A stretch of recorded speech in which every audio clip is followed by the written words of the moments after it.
Now, let's talk about egalitarian or hierarchical type of cultures, or more informal and more formal type of cultures. I remember you mentioned that last time when you said it's not normal that somebody introduces himself with a given name. I said to you, oh, okay, call me Nicola. In certain places, this is not normal, and it's even not appreciated sometimes, because people tend to prefer informal cultures that formal rules are respected. For me, for instance, it's much more comfortable to be called Nicola rather than titles or whatsoever. It's longer time, but informal cultures, formalism should be respected, because everybody is used to that, everybody expects that, and unless your counterpart asks for a more relaxed deal, more relaxed behavior, you'd better stick to formal rules. That will be appreciated, that will help your relationship. So, informal cultures, like North European countries, Australia, New Zealand, United States, in America, Canada, and the Netherlands. On the contrary, they're not hierarchical. They tend not to be hierarchical, so hierarchies are flat. There would be a leader, manager, but the management style might be very different compared to formal hierarchical countries.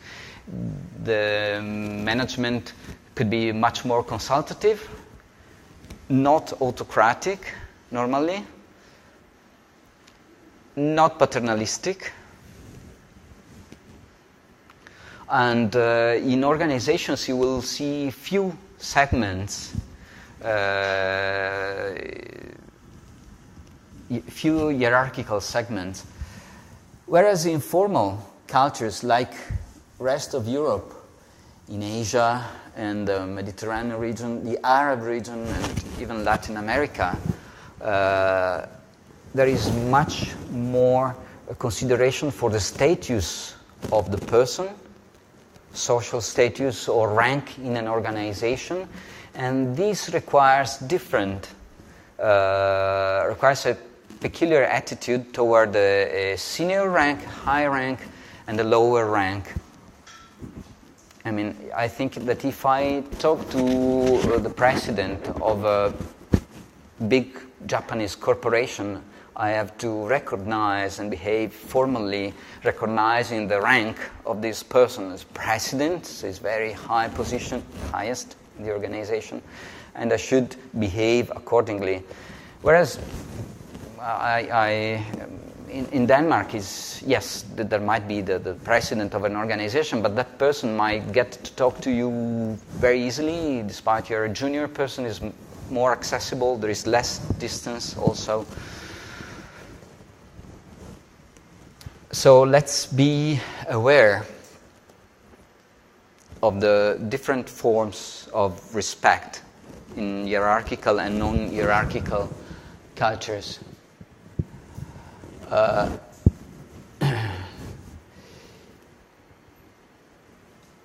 Well, it's not only hierarchical status. For instance, in my recent experience in Vietnam, I've seen his age rather than ranking that makes a lot of difference. More senior people elder people deserve much respect, and younger people must respect elder people in so many different issues, from greetings to behavior to allowing the elder people get best choice or the first choice in things. In very formal hierarchical settings, status is very important, so please don't be in formal settings. If you get to know the first time, the second time, until your counterpart of a formal culture says to you, yes, please call me with my name, or just be more relaxed in just be more informal. Before a clear, explicit request of that type, please keep formal way of doing, formal way of dressing, formal way of greetings, and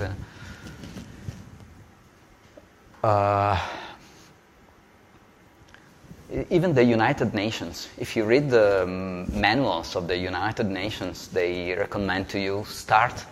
I mean, if you are an officer of a large international organization, they recommend to you start formal. You will not be wrong. You may be wrong if you start informal, because the other one might be completely upset and even not show you to be upset. You wouldn't understand why you can't finalize any discussion with this person, but that might offend the other person. So start formal, simply. And remember that people who are lower ranks or lower in level in the organization in which they work with, younger people, sometimes women, this is what happens, and we can have a talk about gender issues later if you want, and sales people have a kind of disadvantage. But if these people here are aware of this initial disadvantage and they are very well prepared, they are aware of the situation, they get very well prepared, they might recuperate and get to be listened by the other counterpart with good preparation. I don't know if you have ever experienced this type of situation in which an elder business person didn't really listen to what you had to say. It happened to me, for instance. And I was surprised of that, because I come probably from a less hierarchical type of settings of culture in my family, I don't know. I was surprised of that, so I felt very frustrated. Don't be frustrated, accept that, and be introduced by a senior person, arrange a meeting with the manager, high manager that introduces you to your counterpart, and that will help you. We've seen that in a series of cultures, men tend not to prefer to talk business with women, and if you have any experience, it's welcome if you want to mention any experience that you had. But again, preparation, introduction, it's useful to overcome this problem. Sales personnel, be very, very well prepared in your product company, very well prepared in the culture you're going to meet, very perfect, and then the people will probably listen to you more. Any fault, any mistake will hamper your work, okay? So any question or any experience that you would like to share?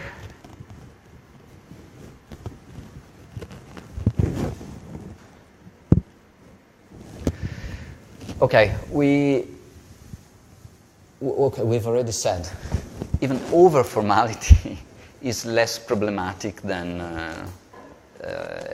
too little formality. At the beginning, your counterpart will say to you, just relax, take it easy, and then you can be quieter. What is very important, and I found very often, respect is something that is appreciated in so many cultures. Patience, respect, and interest, not in the personal issues, but in the environment, in the culture. Showing interest and having interest is normally appreciated, even more in formal cultures. We'll talk about how shaking hands or greetings, how business cards are exchanged, because that is more etiquette type of things. But it differs culture by culture. Respect all the traditions and all the habits when you go in hierarchical cultures. And formal dressing also helps. So don't go around in t-shirts to a new client. It's probably trivial things, but don't be too informal. Just wear a tie. If you see the setting is really more informal, just remove a tie. Or if you have a formal jacket, I don't know, a formal dressing in that place should be respected. And if you can't dress the same way as in the other place, just be respectful. And normally covered in many countries is much more appreciated than going around with short sleeves. If you will see your counterparts going around with short sleeves or bare parts, then you can relax. But first you can go in a more conservative manner.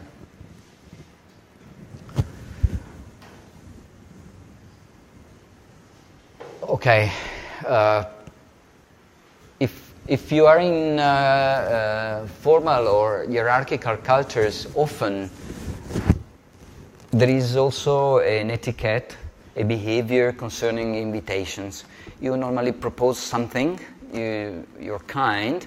There are places in which once you propose something to a person and the person declines the offer, that's done. It means the other person doesn't want. There are cultures in which this is not true. In which you have to propose it again, to be polite, and again, and probably at the third time you will get yes. And that person didn't say yes at the very beginning because that would have been considered in her or his opinion as rude. So try to know how the behavior is, okay?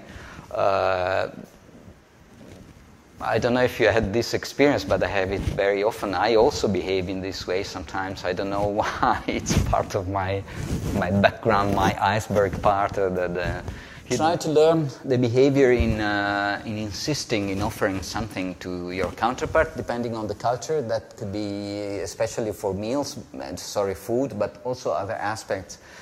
And this is a recommendation for junior staff. Be very competent. Never show off. Never. I think that one behavior that would be really affecting is a junior person that shows off. That would be really not appreciated. But if you have a very solid understanding of your product specification, your company, and they feel that they can rely on your knowledge, at least the technical knowledge, organizational knowledge, then that it's an asset in your hands. Introduction and local, be prepared.